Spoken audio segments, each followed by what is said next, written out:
yang soleh dan solehah dan sahabat.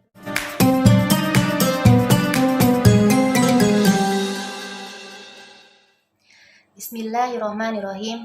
Assalamualaikum warahmatullahi wabarakatuh. Alhamdulillahirabbil alamin. Assalatu wassalamu ala asrofil anbiya'i wal mursalin wa ala alihi washabihi ajmain. Amma ba'du.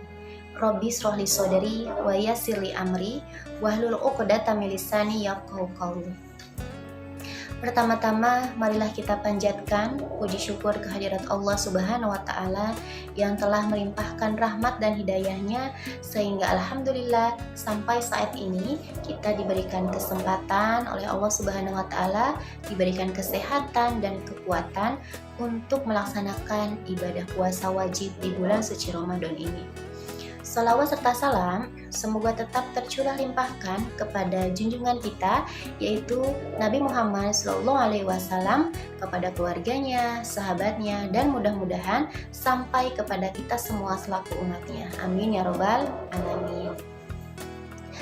Anak-anakku yang solih dan solihah, serta ayah bunda yang dirahmati oleh Allah Subhanahu wa Ta'ala, semoga kita semua selalu dalam keadaan sehat walafiat dan selalu dalam lindungan Allah Subhanahu wa Ta'ala. Amin ya robbal alamin.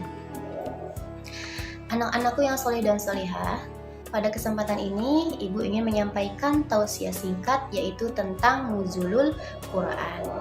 Ada yang sudah tahu apa itu nuzulul Quran? Ibu yakin insya Allah anak-anak SD Sains Islam Al-Farabi sebagian besar sudah tahu apa itu nuzulul Quran.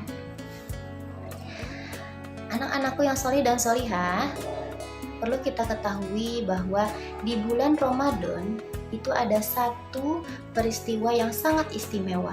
Peristiwa apa itu? Yaitu peristiwa turunnya Al-Quran pertama kali, yang disebut dengan nuzulul Quran. Jadi, nuzulul Quran itu adalah peristiwa turunnya Al-Quran pertama kali.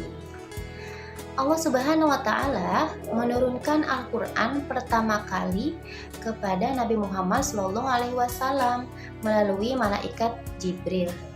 Wahyu pertama yang Allah turunkan kepada Nabi Muhammad SAW yaitu surat Al-A'laq ayat 1-5.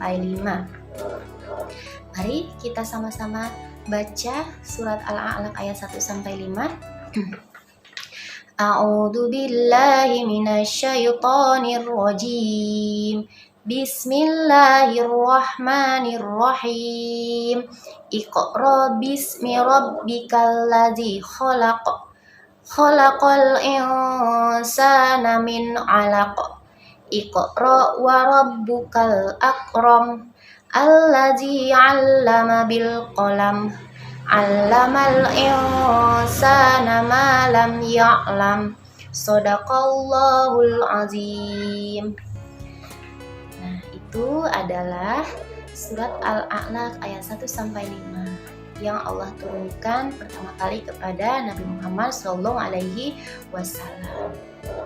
Allah Subhanahu wa Ta'ala tidak menurunkan Al-Quran langsung satu kitab full kepada Nabi Muhammad SAW, tapi Allah menurunkan Al-Quran secara bertahap, mulai dari surat Al-A'laq ayat 1-5 hingga terakhir surat Al-Ma'idah ayat 3. Lama waktunya yaitu selama 22 tahun, 2 bulan, 22 hari.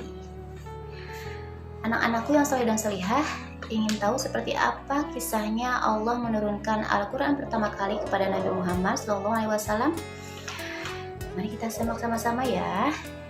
Jadi, waktu itu Nabi Muhammad SAW sedang berada di Gua Hira seorang diri. Tiba-tiba, malaikat Jibril muncul di hadapan Nabi Muhammad SAW.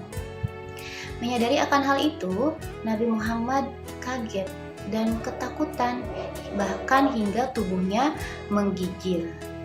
Malaikat Jibril lalu merengkuh tubuh Nabi Muhammad SAW sambil berkata, "Bacalah." Saat itu dengan perasaan takut, gemetar, dan tubuhnya yang menggigil, Nabi Muhammad SAW menjawab, "Aku tidak bisa membaca." hingga Jibril mengulangi lagi perintahnya dan Nabi masih menjawab lagi dengan jawaban yang sama. Hingga yang keempat kalinya Nabi Muhammad SAW dapat membaca wahyu tersebut yang dibaca oleh Nabi Muhammad SAW, yaitu surat Al-Alaq ayat 1-5.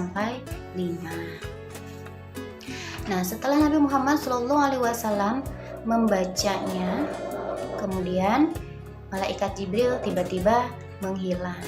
Nah, itulah kisah singkat mengenai bagaimana Allah menurunkan Al-Quran pertama kali kepada Nabi Muhammad SAW. Anak-anakku yang solih dan solihah, semoga dengan kita mengetahui peristiwa turunnya Al-Quran pertama kali kepada Nabi Muhammad SAW, ini bisa menumbuhkan kita untuk semakin mencintai Al-Quran dan bisa istiqomah untuk membaca Al-Quran. Anak-anakku yang solih dan solihah, mungkin itu saja yang dapat Ibu sampaikan mengenai Nuzulul Quran. Namun sebelum kita tutup tausiah singkat kali ini, ada satu hal yang ingin Ibu sampaikan kepada anak-anakku. Ada pertanyaan mengenai hal yang membatalkan puasa. Pertanyaannya adalah, apakah mengupil, kemudian suntik vaksin, dan juga berenang itu bisa membatalkan puasa? Nah, menurut yang Ibu pelajari ya dari para ulama, bahwa mengupil itu tidak membatalkan puasa karena tidak ada sesuatu yang masuk ke dalam tubuh kita. Kemudian yang kedua, apakah suntik vaksin bisa membatalkan puasa? Jawabannya, suntik vaksin tidak membatalkan puasa karena tidak masuk melalui 5 lubang pada tubuh kita, tapi vaksin masuk melalui aliran darah.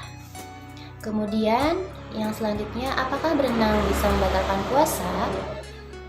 Nah, berenang ini tidak membatalkan puasa, tapi dikhawatirkan pada saat berenang ada sesuatu yang masuk ke dalam tubuh kita, ada air yang masuk ke dalam tubuh kita melalui lubang yang ada dalam tubuh kita. Nah, itu yang bisa membatalkan puasanya. Tapi jika tidak ada yang masuk ke dalam tubuh kita, airnya tidak masuk, itu tidak membatalkan puasa. Namun alangkah lebih baik jika kita menghindari hal yang bisa membatalkan puasa. Baik, mungkin itu saja yang dapat Ibu sampaikan. Mudah-mudahan bisa bermanfaat dan Ibu mohon maaf apabila ada salah-salah kata. Wabillahi taufik wal hidayah. Wassalamualaikum warahmatullahi wabarakatuh.